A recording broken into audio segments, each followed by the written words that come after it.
We are back. We just finished my panel. It's the 3 o'clock hour here over at Transform on day one.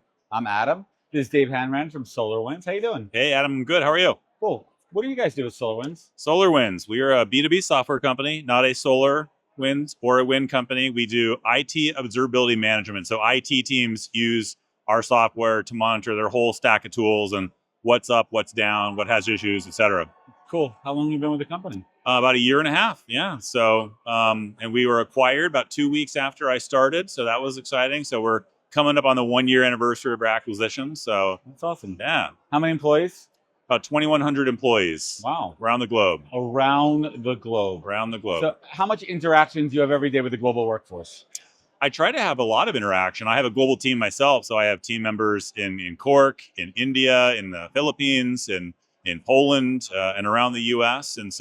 And like last year, I got out to a lot of the offices, so I got to see a lot of them up close in India and the Philippines and such. So How is that on a personal note, getting out there and seeing the world and how people live and interact? it's, you should do it, and like when I'm there, it makes it all worth it.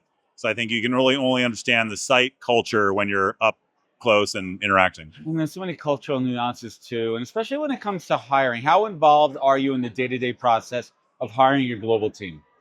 I approve every offer. So I see every offer. I look at the scorecards. I talk with our head of TA, Michelle, every day about our priorities.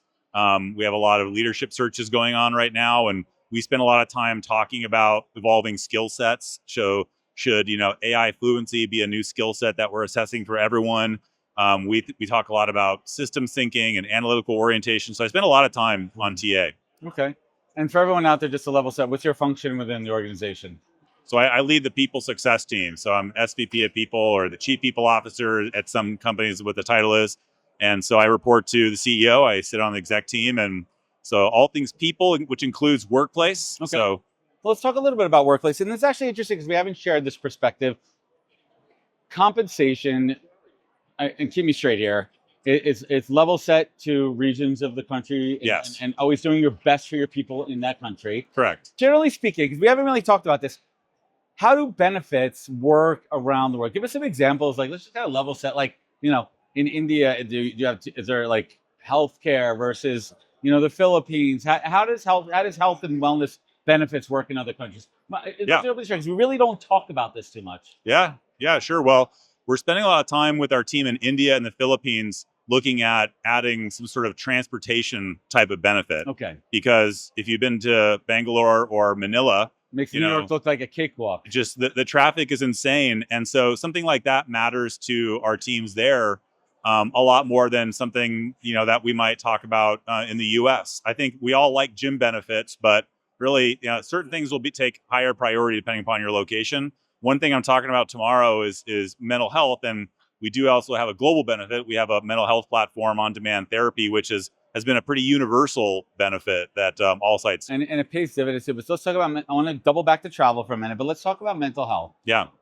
One of the earlier problems when companies started offering mental health was anonymity, right? Mhm. Because if you feel like you're going through HR, they're going to know Adam or Dave has got an issue. We gotta keep an eye on this here. But when using a third-party platform, and Overall does a great job with that too. How important is that communication process, and what are some of those best practices to communicate it and drive usage and adoption? Yeah, I think usage actually can be a challenge because for exactly that thing that you mentioned, but also just on a personal level, just kind of opening up and like being open to therapy itself is a bit of a universal challenge. But I think privacy on the platform and making sure we reiterate that these are confidential, that we don't have any access to this. I don't have any access to what's happening in that platform or individual. You can kind of just see utilization numbers. I get to see, are we using it? I might get to know about sort of like what is the top theme, so like stress or burnout or whatever. Those are the qualitative info that you need as a people leader to see what needs to be adjusted. Maybe then afterwards you see a high indexing on stress. Maybe we need to figure out where we need to go deeper and make it a better case. Yeah, and anxiety and depression just globally are rising. There's might be a lot of AI-induced anxiety, but just in the past few years, we've seen anxiety and depression in particular rising in incidence rates around the globe. So that's one of the main reasons why we think that's an important benefit to have. And just out of curiosity, like when these systems are structured, are they based on a pay per employee, pay per use? Like, how do some of these benefits work? Or is it more of a blanket, like you're just paying for everything based on the size Each of your person organization? each person has an allotted number of sessions. And we keep a close eye on that. If we see that more of our employees are maxing out their sessions, we might raise the number of max sessions you could have. But also through that platform, you could have access to group sessions as well, or classes. And so people kind of use it differently depending upon their needs. Interesting. So let's go a little bit deeper. Something else we don't talk about from a leadership perspective, when you're looking at the benefit, the cost benefit analysis, the ROI on it, how do you assess how much we should invest per employee on benefits outside of your table stakes of medical, dental, and vision? Yeah, I think you could take, like, there's What's probably the math behind it? yeah, there's local benchmarks, in terms of healthcare, but also like what is your total cost of benefits through the total compensation package? Is it roughly 20%? Like we can look at those different numbers and look at that globally, but also locally. So I want to go back to the transportation thing, because this, like, my eyes lit up a little bit in my nerdy people management kind of way. You think about meeting your employees where they are on their hyper focused. What are their challenges every single day? So in New York, for example, I remember when I was working corporate side in New York, we get commuter benefits, or you yeah, get the contributions towards that too. How are you approaching this in India? A little bit different. How does that work? a little bit differently. Yeah. So we don't have any global transportation benefit. So it's been taking us a while, but we've really engaged the local teams to understand what are different companies doing. Are they doing something like, access to Ola cab, and just having a subsidy there? Is it more about a dollar amount that we just put into your total package? And then they figure it out. And then they figure it out. So, even India and the Philippines are a little bit different too. So Interesting. So as a people leader, how much time do you and your team spend personally, like, fielding a lot of questions that could be either automated or off-border to a third party? Like, you're getting a lot of, and not just new employees who are trying to navigate, Yeah. but like people that have been there for a little bit. Okay, how do I navigate my wellness? How do I navigate dental or vision? Yeah. So it's funny. We just went through the U.S. Open enrollment process, and we did our renewal last year. And we have a benefit lead in the U.S. Her name is Na, and we had a thread in Teams where open enrollment, all the U.S. employees could just ask questions.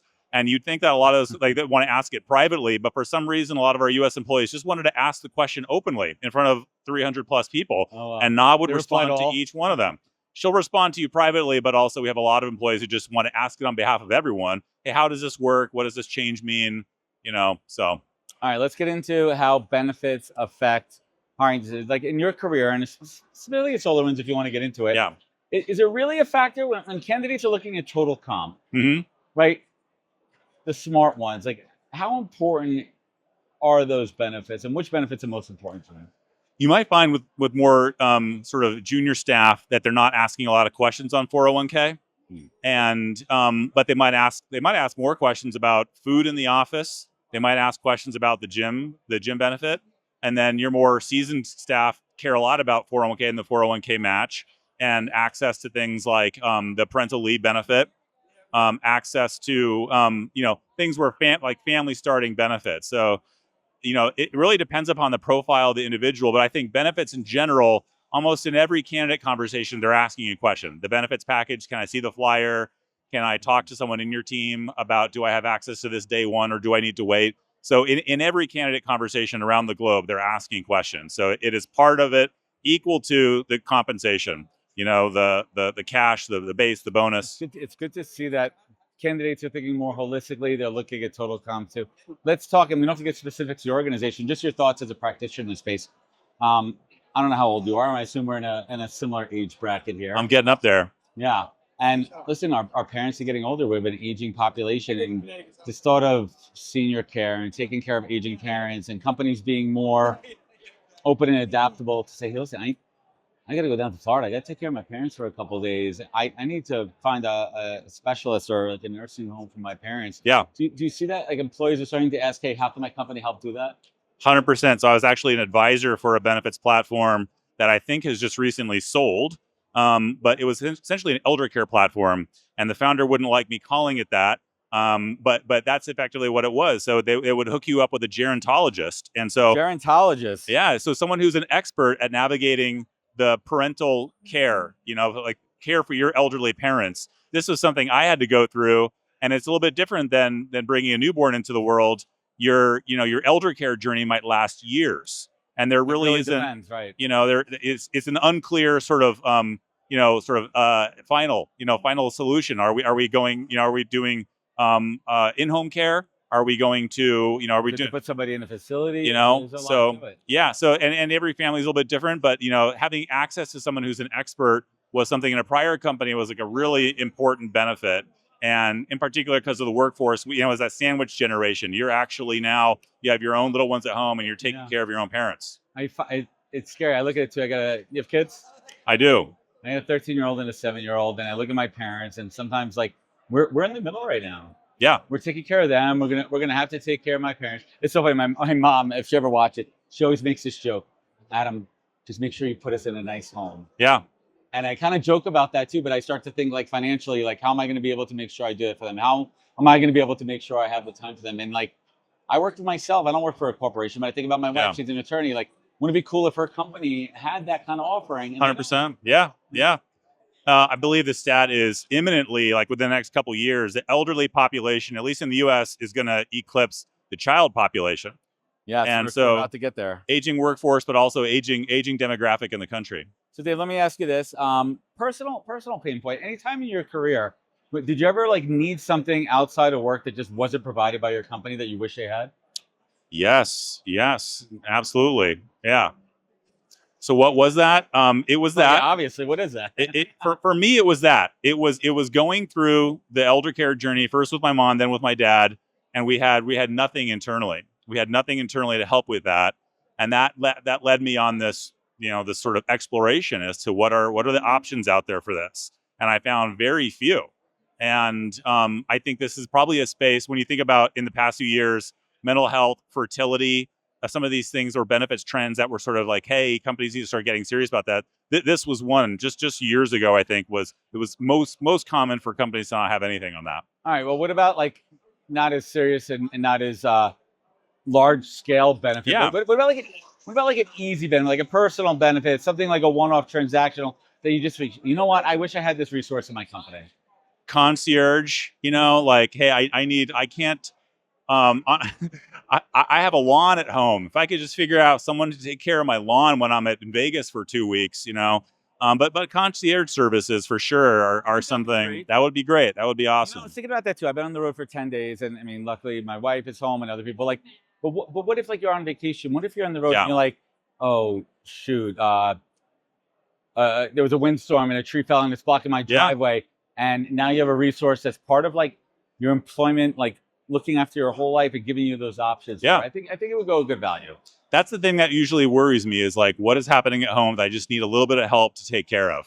Well, thank God I got the Ring cams and I can keep an eye on my house. There you go. Yeah. Yeah. Keep an evil eye on everybody. So Dave, this ain't your first rodeo. You've been to a number of conferences. What's been one of those aha moments for you walking around, the conversations that you're having? So I think a big one is on the AI front. Obviously, this year is dominated by that. But mapping your capabilities internally in your HR team and having a more of a point of view on what do we want to have, like what do we want to be agentic? What do we actually want to hand over to AI to play a greater role? And where do we want humans to have the judgment? Where do we want them to retain judgment on hiring, on promotions, on feedback, on compensation? That has been a really big focus of the conversation as a subset of this AI thread of like mapping your capabilities and having a purposeful design for what you want ultimately AI to take on, and then being clear on that within the company so that it's not a mystery. I love it. Dave, leave us with some words of optimism. What's lighting you up these days in the world of people leadership, people management? I think a lot. I was at a session yesterday about keeping the heart and keeping the human at the forefront of this AI evolution. More often than not, I've had these ahas of like HR people saying, "Hey, I'm really glad to hear that's been a focus for a lot of my HR professionals, as opposed to just this kind of enamored with technology and removing humans from the conversation, which might feel like the kind of is the trend when you read a lot of articles about AI is taking all our jobs." At this conference, you have a lot of HR people who hear from their founders and who hear from their CEOs about keeping humans at the forefront of important decisions and not relinquishing that to AI. I love it. Dave, where can folks find you? Where can they connect? Where can they learn more? LinkedIn. Find me on LinkedIn. And that's my only social media nowadays. Good for you. I took Facebook off my phone and I was like, good. That was the first, good first step to digital. Yeah, it was good mental health. Dave, thank you for joining us on the Awesome. podcast. Thank you. Appreciate it. You.